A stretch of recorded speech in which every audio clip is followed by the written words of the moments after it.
Meeting to order. Kelly, you want to take roll? Yes, thank you, Chair. Beiersdorf. Here. DiLorenzo. Here. Hanley. Here. Ingraham. Here. Jacobs. Here. Samarsky. Here. Wallach. Here. All right, next item is the approval of the agenda tonight. If anyone wants to discuss that, go ahead. Otherwise, throw out a motion. I'll move approval. Do I have a second? Second. We'll call roll. Beiersdorf. DiLorenzo. Approve. Hanley. Approve. Ingraham. Approve. Jacobs. Samarsky. Approve. Wallach. Approved. All right, next item is approving the minutes from November. Same thing, if you guys want to discuss it, feel free. If not, I'll look for a motion. I have two small things that I think were probably autocorrect. Can I just Yeah. do that later? Or Yes. Yes. Okay. You can approve with changes, yes. Okay. I'll make a motion to approve. Okay. Second, cool. One call roll. Beiersdorf. DiLorenzo. Approve. Hanley. approve? Ingraham. Approve. Jacobs. Samarsky. Approve. Wallach. Approved. All right. Next item, do we have any citizens wishing to talk tonight about something not on the agenda? Or do you have something to talk about tonight? Sir? Okay, cool. I just saw you get up and I didn't want to cut you off, so sorry about that. Yeah. Okay. And no one's on the line, or? Correct. Perfect. All right, special matters? We don't have any. It's no special matters. All right, let's get into business items. Thank you, Chair. We have 3 items tonight. Business item A is the appointment of the chair and vice chair position. So as many of you are aware, the term for the chair and vice chair ends at the end of January each year, and so the board is then asked to select a new chair or select a chair and vice chair. So we have to do that tonight. So the term will start with the February meeting, so February 1st of 25, and run through the end of January of 2026. So currently the chair, Chair Wallach, and Vice Chair Jacobs, terms end here at the end of January. So I'll turn it back to you for discussion on nominating a new chair and vice chair. All right. Anybody have any nominations or opinions or want to volunteer? What's everyone think? I would nominate Dave. I'd second. Did you run this by Dave? I did not. Yeah. Yeah, I agree. I tried to get you to suddenly take it last year, but you didn't. But yeah. Remember that. All right. All right. So do we take a motion, or how's this work? Yeah, I think, Dave, if you're comfortable with that, we would do a motion for both, yes. The reluctant leader. We would like a motion and a second, and yes. Okay. So I'd make a motion to nominate Dave as the chair. And me a second? Yes. Okay. Anybody want a second? I did. Perfect. All right. Call roll. Beiersdorf. DiLorenzo. Approve. Hanley. Approve. Ingraham. Approve. Jacobs. Samarsky. Approve. And Wallach. Approve. All right. Now we need a vice chair. I'd like to nominate Katie. She didn't want to, I knew she didn't want to be chair.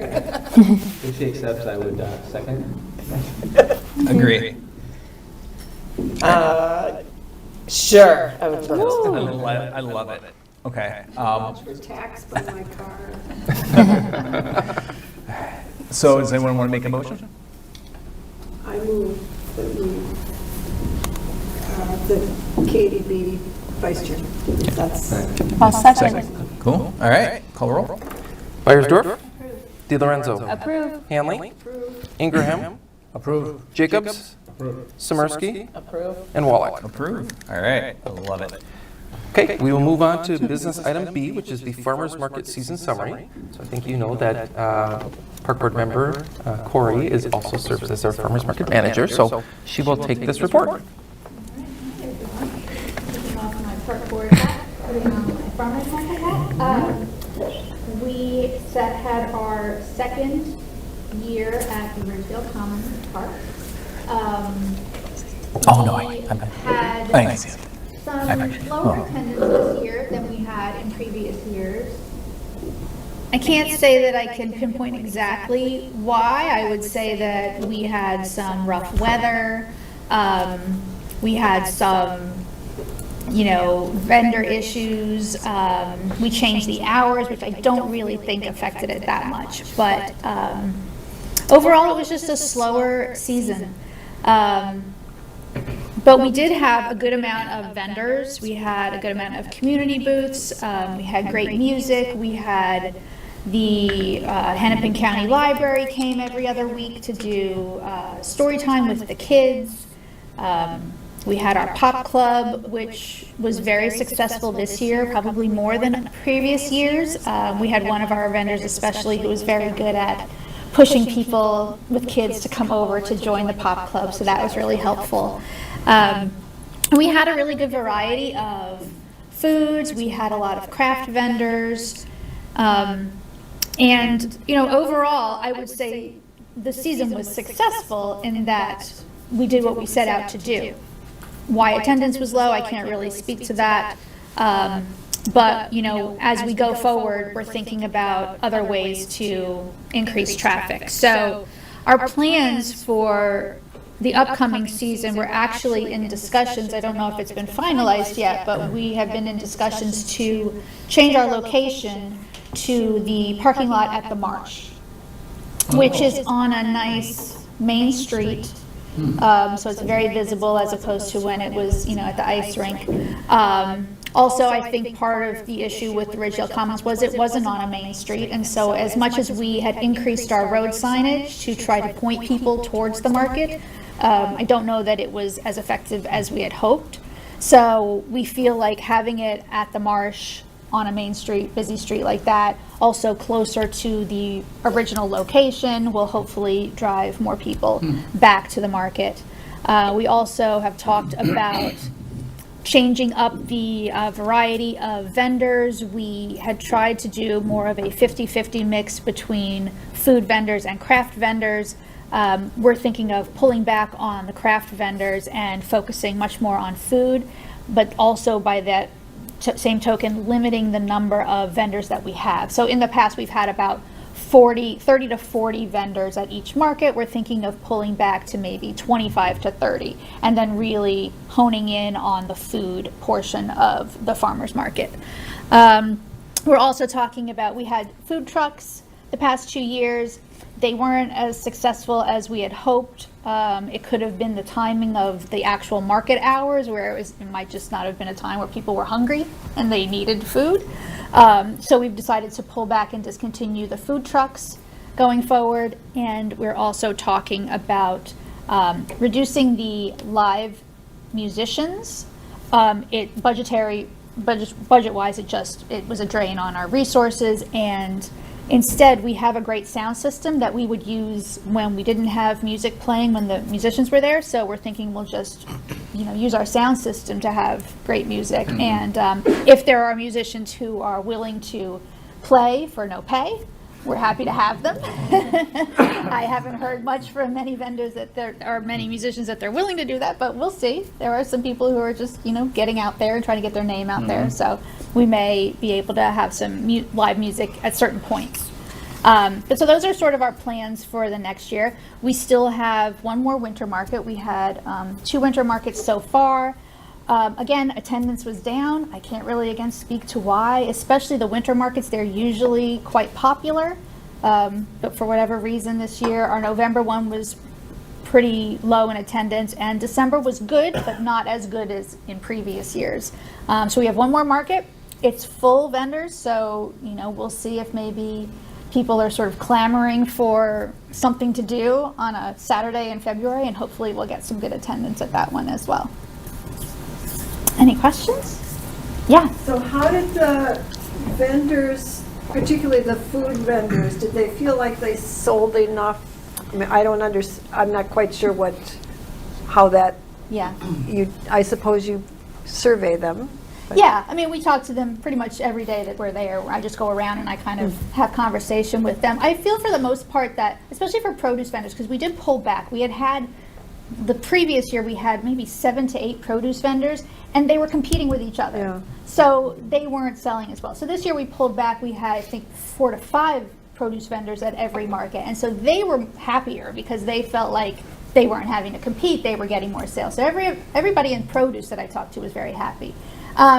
Food-wise, we had some issues because the way that Ridgedale Commons is laid out with the 2 circles, if we had an overflow of food vendors, we'd have to push them up into the grass. And for whatever reason, people wouldn't walk over to the grass.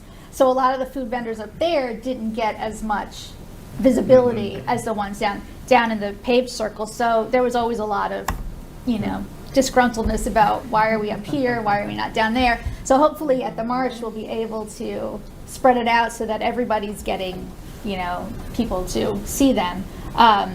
We had one of our bread vendors that we'd had in previous years that decided not to come back due to the change in hours, and that was a disappointment. He was a very large draw for us.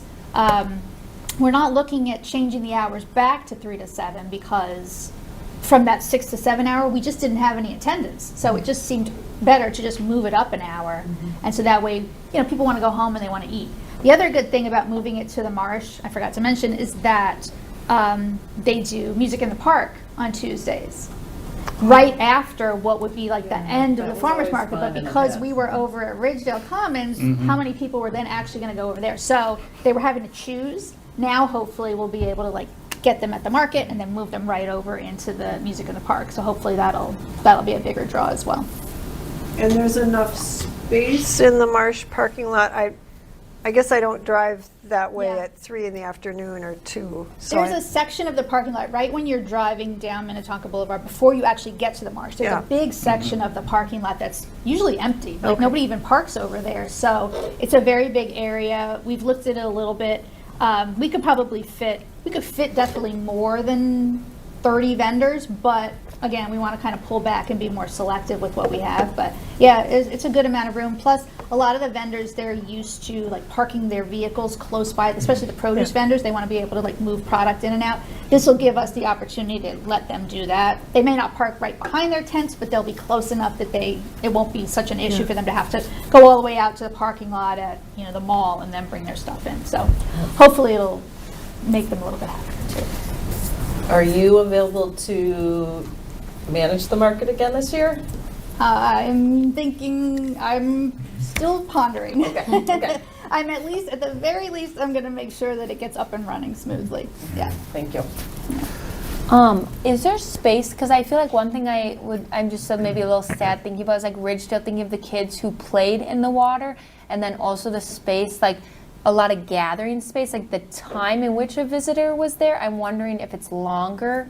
It's not as transactional. It's not seen here, but I feel like when I was there, people were there for a while, if that makes sense. The kids are playing in the water, then they're sitting over, eating a snack, and then they're coming back. Maybe I'm wrong, but I felt like I saw a lot of young families who could make it an hour of entertainment for a child. And I don't know if a parking lot, it seems like it'll become more transactional of I'll just get something to eat on the way, which is also useful. But I just am wondering about that a really beautiful space still being used for something community-based. And maybe it's not the right fit for the farmer's market exactly, but I'm just that was a lot of money. It's a really beautiful space. So I'm sad to hear it wasn't as successful as maybe I thought it would be. But I also think there's totally merits to the marsh. So I'm not even disagreeing with the plan, but just wondering, could we put more community stuff at that location then to replace the farmer's market being moved? Yeah. That's probably more a question for me. I'm going to let Kelly and Sarah talk about Not really for you, that's for the whole board, and we're passing it back. Definitely, and I think you're right. And we had the same feelings. Ridgedale Commons is such a great area. I think, we're very interested in the marsh. We're still doing our due diligence to make sure logistics work at the marsh. We thought that Ridgedale Commons was a great place. People weren't showing up. Some of the surveys that we sent out, not only the vendors, but just fewer people. So we have to be nimble, I think. We have to make sure, our programs work. We do want to still program at Ridgedale Commons. We want to have other things out there if we do, in fact, move it to the marsh. Corey made some great points about why the marsh works, but I get it. There's some great things out at Ridgedale Commons, too, that it's a tough decision. It really is. And so I know Corey and Ann, and we've kind of been talking about this internally. And like I said, it's not official. We're still going through the process of checking in with other departments, making sure we have all the infrastructure and the things that we need to make it run. But it's very intriguing knowing that it worked pretty well here on city campus. Now we're on a major road that people come by. We do have music in the park, kind of butting up to that. And that's So- what I was going to say. If the data reflects it, I think you have to be nimble. I'm not saying, I'm just maybe then asking, can we think of other things that bring people there? And we were trying also to sort of brainstorm about ways that we could, while we were having the farmers market at Ridgedale Commons, what else could we be doing at the same time? Because we did like the Everything Electric event, and that was a way to sort of pull people in for two different things. So we had talked about, maybe doing a wellness day during the farmers market where, if we were pulling back on some of our craft vendors, but maybe we like have a day where we have a lot of our wellness vendors in that space as well, so we could sort of promote it that way. Maybe we could do free yoga at the same time in the grassy area. So we were trying to come up with different things that we could do at the same time as the market to try to like bring more people in. So there's lots of, there's lots to do. It's just a matter of like figuring out what would actually work and what would bring in the most attendance. We had hoped that the story times would bring in more kids, but the timing of it is hard. It's like when are the kids? And a lot of times the kids love that water feature so much that they don't want to walk over to the because they're having such a good time in the water. So. And I think we could maybe brainstorm maybe if there's any other kids activities that we could have here if we decide to move it. Maybe that's an opportunity too. So I understand that it may not be the water feature like Ridgedale Commons has, but Yeah. we can brainstorm on that. There's of course the park. They can walk on the path through the marsh to Jadana and to see the creek. Yeah, I would just echo what Ella said.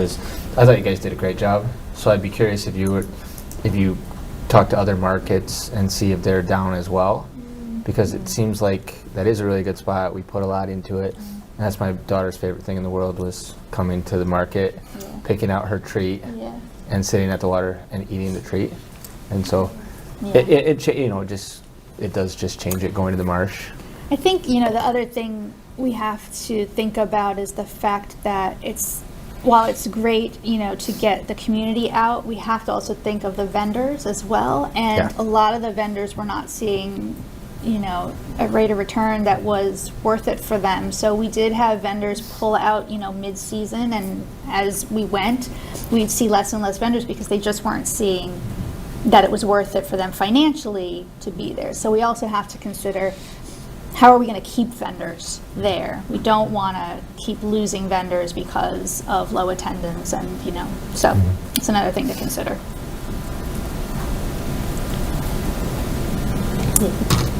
I think I'm totally on board with the plan. I think you've got good rationale for it, and I think it should be promising. I think to make the shift. So this may be a little bit off topic since it was broached, though, the topic of, because I do think the Commons area is interesting, and just as a curiosity since it came up, have we ever looked at partnering with any retailers inside the mall? People that might want to drive traffic to the mall or to the location, and somehow something at the Commons would be beneficial to that. We've had a couple meetings with the mall management, and they have not approached us with anything specific. So once in a while, maybe we'd get like Athleta who wants to come out and do yoga on the lawn and sell a few things. We could have those conversations again. I don't know if you have something specific. No, in I was just curious because it is a great location, and in the mall is enclosed, absolutely totally enclosed, and everyone wants traffic. And I know it's not totally, but that's a good example. Like the yoga for them would be great. Yeah, I think there's or some Dick's might have something that they want to do, or Dick's just out of curiosity. Dick's has a lot of infrastructure already going on out there. I will say that we do have a Summer in the Commons our programmers are doing Summer in the Commons, where it's like one event each month out there, and they've got a kids carnival. So we are trying to program out there. Attendance has been kind of low. And I'm curious, are there a lot of kids that live around there? Do you know, like the neighborhood it's in is much more like either that 55 plus community, or I feel like young people. So I'm also curious if it's just like not the right match for what you know what I mean, like where, like I think it might not be a good fit where I feel like young people would come to play at the water, but other than that I don't see this space being used a ton. So I'm also wondering if the programming, I don't know what programming is for 22 to 28-year-olds and then 55 plus, but like something that is the right demo for who lives there, because I don't live too far away, but there's not any kids around a lot, unless they're at the library. Right. And maybe that's something we could do, is work with the library to see if we could do some more partnership programming there and get the kids over. We do Yoga in the Park, free Yoga in the Park on Saturdays a couple times a month, and that's been semi-popular. That one's pretty popular. We might try another kind of fitness class out there too, which would be drawing maybe those 20, 30-somethings, and of all ages, really. And then hopefully it will become a winter destination more in a couple years with ice. I really think it's a beautiful winter destination if we can get the ice, and that's part of our plan. I think those are great points just about programming. You know, I would say that's the only location that we have a group that talks about programming at a specific location. Other times we think about programs and then find the location, but this, you know, so we're specifically thinking about the location. I think we maybe, you know, historically been thinking about youth programs though, and so maybe we need to think a little bit differently about how we can use that space better. But we are thinking about that. We do meet and talk about how we can best utilize that wonderful park.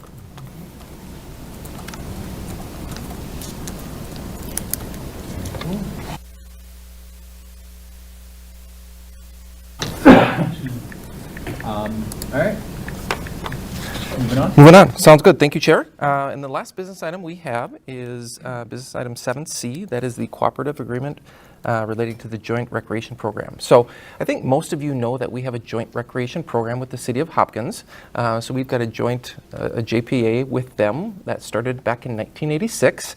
That agreement actually expired in 1986, but we've been continuing at the end of 86, I believe. But we've been kind of continuing on basically how that agreement was written. And so we are in communication with the City of Hopkins. You know, I'm at staff meetings every week, and we communicate with them very closely. So even though the agreement had expired way back, we've been kind of continuing operations based on the principles of that agreement. So since we noticed that, we have been working with our city attorney and the City of Hopkins staff to update that agreement.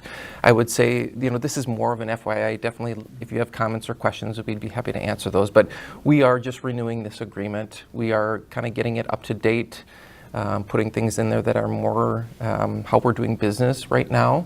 Some things have changed that both Hopkins and Minnetonka have agreed upon. And it's just an update to that agreement. I think, and Hopkins has also said they have a wonderful relationship. We've been contacted by a number of other cities, actually, not only in the metro area, but across the state, on how that agreement works. I think there's other cities that are interested in how that works. So sharing a department is really worked well for both cities, for Hopkins and Minnetonka. We then can program, we can do our programs not only in Minnetonka facilities, but also in Hopkins facilities.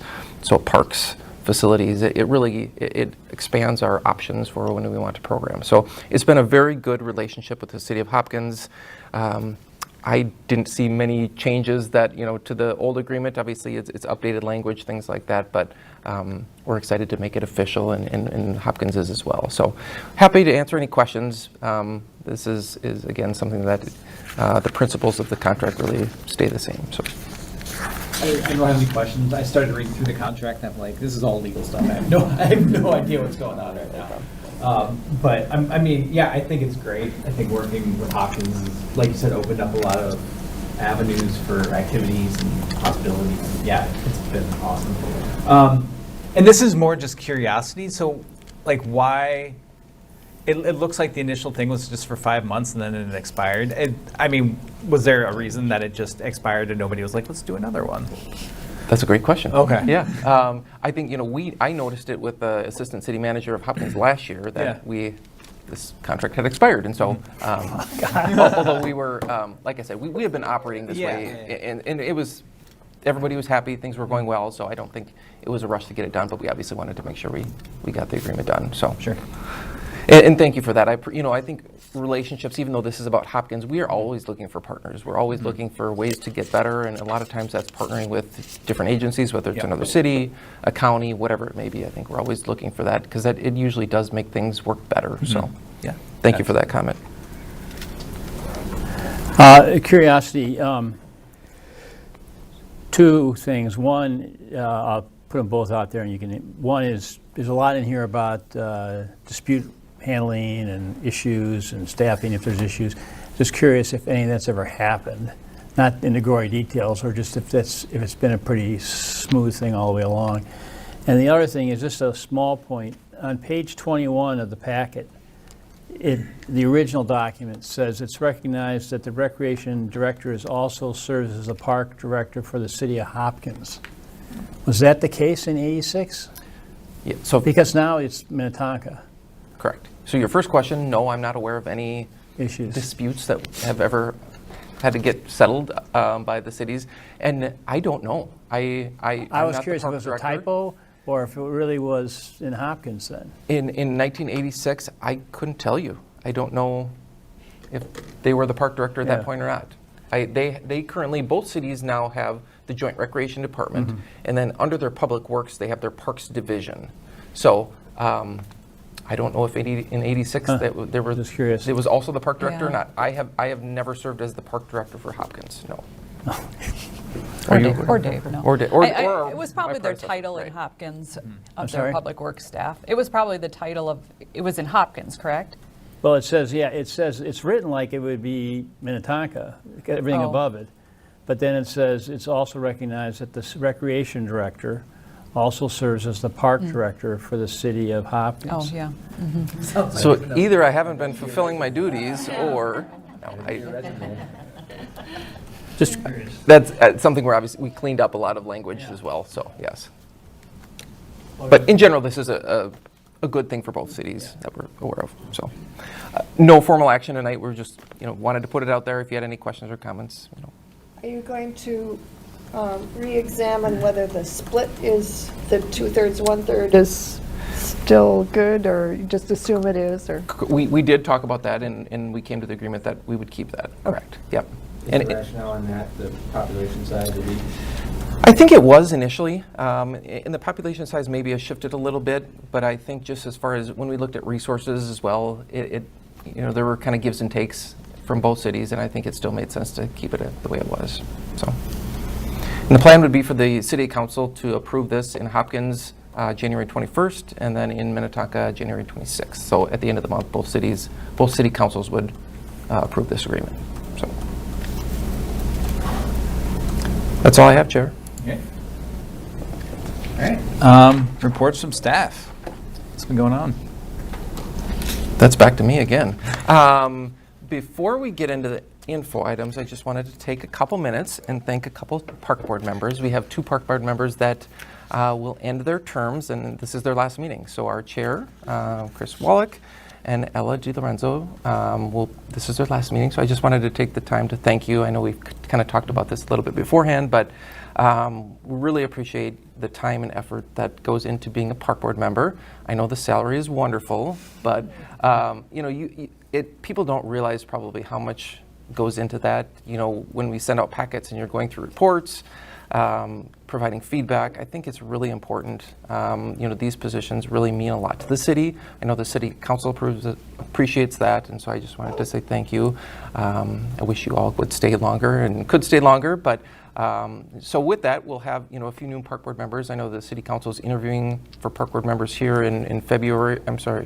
In February, with the plan to put somebody on in March. So we'll be down 2 for the February meeting, but plan to have backfill a couple spots here in March. So again, thank you. I appreciate your hard work, effort. I know we've been through some tough issues over the last 2 and 8 years, and we really appreciate that. So thank you for that. Then into the info items. First info item is light up the commons. Is that correct? Sarah, do you got that one? That is correct. So I thought I'd just pull up some photos. We had our second Light Up the Commons event, and it was on Saturday, December 6th. It was from 4:45 to 6 o'clock actually. I put 6:30. So you can see some nice pictures. It really was picturesque out there. It was beautiful.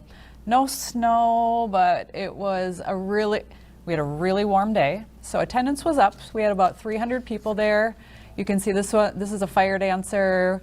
The fire department came and gave out hats. Some of the dogs dressed up. This is the candy hunt, which is out on the lawn. So we had lots and lots of candy, and the kids go find it. Inside the building, we were giving out hot chocolate, and the kids were doing arts and crafts inside. You can just see what the trees look like after we light them. And then we had a DJ as well. So it was pretty heavy on families, this one.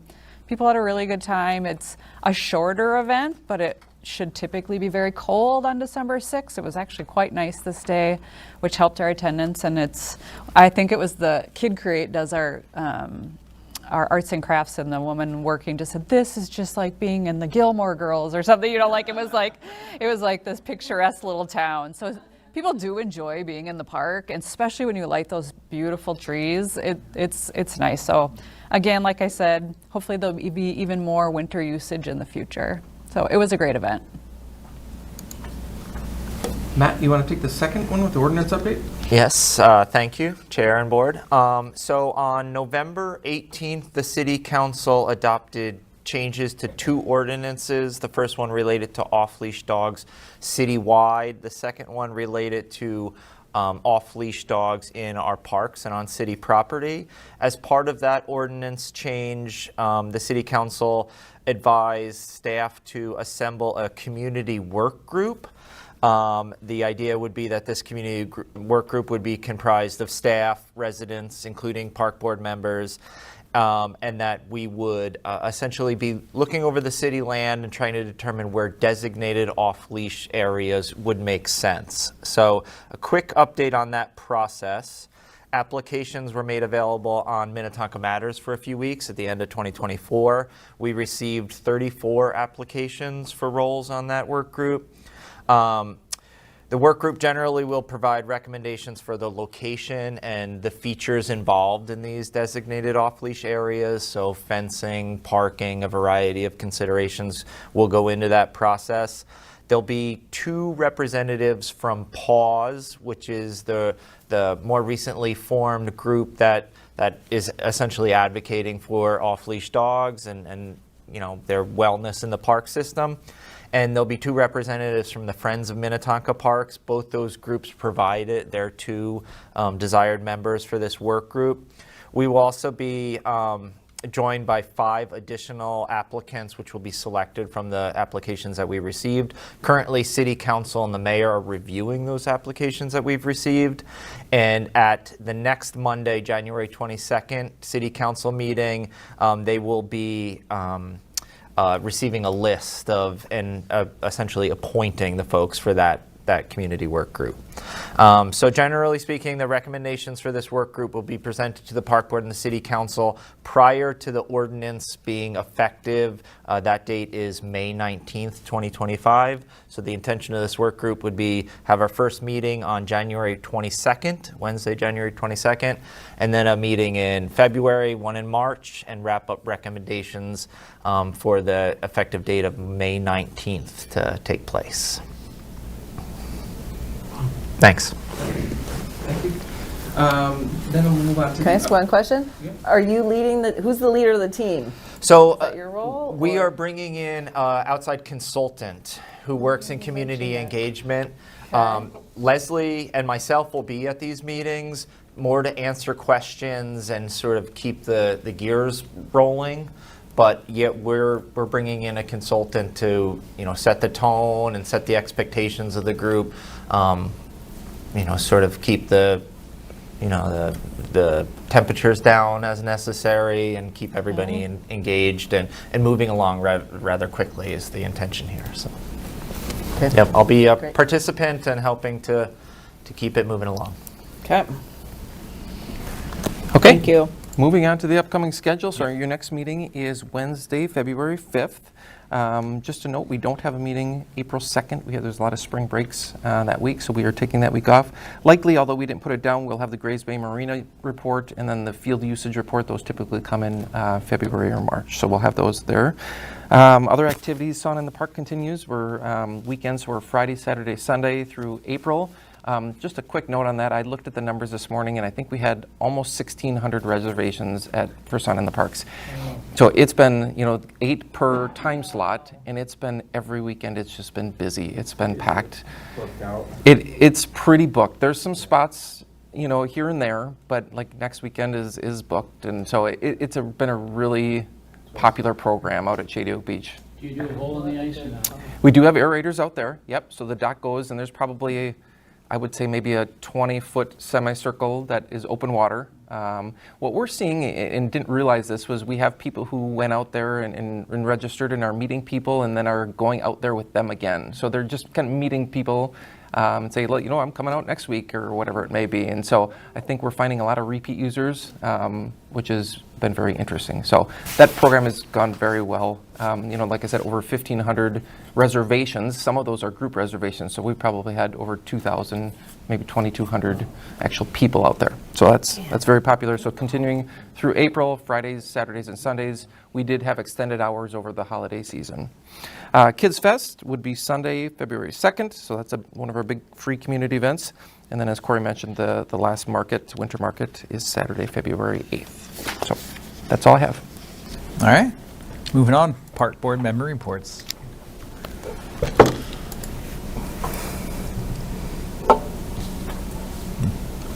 All right. Well, if nobody oh, there you go. I guess I'll ask one question, and it actually rolls back to Matt's project. For that group, has staff or the consultant been thinking about and looking at areas, and this is because I was out walking today in the park, that's why it's my Park Board member report, of areas outside of beyond Purgatory as possible things to open a discussion, or is the group going to try to do that from a dead stop when they first meet? The expectation is everything's on the table when we walk into the room for that first meeting, that we're going to talk through what parameters in city-owned places would make sense for off-leash areas, what would not make sense. I think every park and every city-owned property is on the table from the get-go. So staff will be reviewing those, making those, the group aware of those? Yes, yep, and it'll be a conversation. Yeah, okay, I was just curious, because I remember the Friends came up with an idea of a park or making the space wrapped around the back of the Civic Center ball fields along the creek. So I went over there walking today, and it's interesting, and also right across the bridge, I didn't realize this, but all the stuff across the bridge is city property that's not being used at all.